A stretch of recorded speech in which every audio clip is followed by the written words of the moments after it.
বিষ্ণু অবতারের কখনো মৃত্যু হয় না, কিন্তু কেন বিষ্ণুজির রাম অবতার পৃথিবীকে ত্যাগ করেছিলেন? রামায়ণের রামের মৃত্যুর প্রসঙ্গ আছে। মাতা সীতা চলে যাওয়ার পর কেন রামজি তার দেহ ত্যাগ করেছিলেন? আজকের এই ভিডিওতে আমরা জানব কেন শ্রীরাম স্বেচ্ছায় মৃত্যুবরণ করেছিলেন। নমস্কার বন্ধুরা, ইন্সপায়ারিং উইথ পিয়ালি চ্যানেলের আরও একটি নতুন ভিডিওতে আপনাদের সকলকে জানাই স্বাগত। আপনারা যদি এই চ্যানেলে নতুন হয়ে থাকেন তাহলে চ্যানেলটিকে সাবস্ক্রাইব করে রাখার অনুরোধ জানালাম। এই পৃথিবীতে যেই জন্ম নেবে তাকেই একদিন না একদিন এই পৃথিবী ত্যাগ করতে হবে। না হয় সে মানুষই হোক, না হয় সে অবতার। পৃথিবীতে আসা যে কোনো জীবের মৃত্যু নিশ্চিত। রামায়ণের কাহিনীও সেই ইঙ্গিতই দেয় যে ভগবান বিষ্ণুর অবতার ভগবান রাম এবং শেষনাগের অবতার লক্ষ্মণকেও মৃত্যুর মুখোমুখি হতে হয়েছিল। রাবণকে বধ করার পর ভগবান রাম কয়েক বছর পর্যন্ত অযোধ্যা শাসন করেছিলেন, কিন্তু পৃথিবীর সাধারণ মানুষের মতো বিধির বিধান তার ওপরেও লাগু হয়েছিল, যার ফলে প্রথমে লক্ষ্মণজি পৃথিবী ত্যাগ করেন, তারপর ভগবান রামও বৈকুণ্ঠে ফিরে যান। প্রিয় দর্শক বন্ধুরা, রামায়ণের কাহিনী অনুসারে একবার ভগবান রামের সাথে দেখা করতে এক ঋষি এলেন। তিনি রামের সাথে একাকী কথা বলতে চান।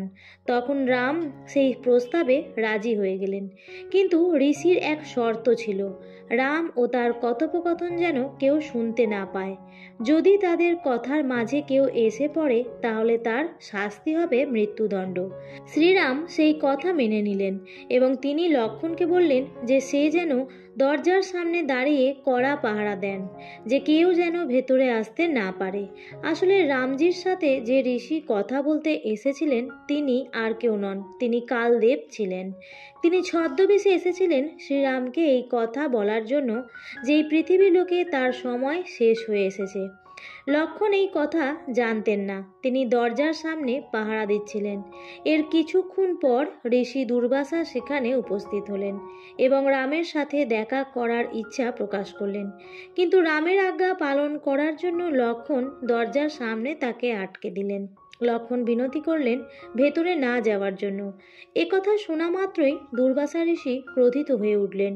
তিনি লক্ষ্মণ সহিত গোটা অযোধ্যা নগরীকে অভিশাপ দেওয়ার কথা বলতে লাগলেন।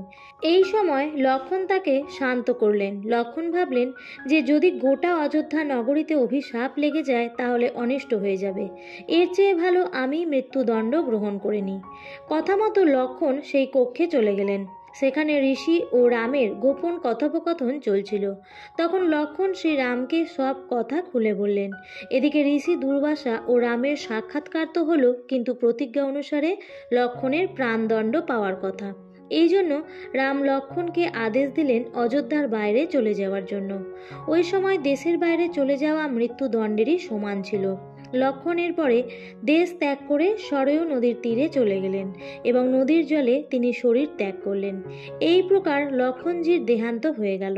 এদিকে ভগবান রামও নিজের ভাইকে ছাড়া এক মুহূর্ত থাকতে পারলেন না। তিনি যখন জানতে পারলেন লক্ষ্মণ দেহত্যাগ করেছেন, তখন তিনি ও তার রাজ্যপাট পুত্রদের হাতে দান করে সরয়ূ নদীর জলে বিলীন হয়ে গেলেন। এই প্রকার শ্রীরাম বৈকুণ্ঠে ফিরে গেলেন। প্রিয় দর্শক বন্ধুরা, এইভাবেই শ্রীরামের মৃত্যু হয়েছিল। ভগবান শ্রীরামের ভিডিওটি যদি আপনাদের ভালো লেগে থাকে তাহলে ভিডিওটিতে একটি লাইক করতে ভুলবেন না এবং পৌরাণিক সংক্রান্ত আরও তথ্য যদি জানতে চান তাহলে চ্যানেলটিকে সাবস্ক্রাইব করে রাখতে ভুলবেন না।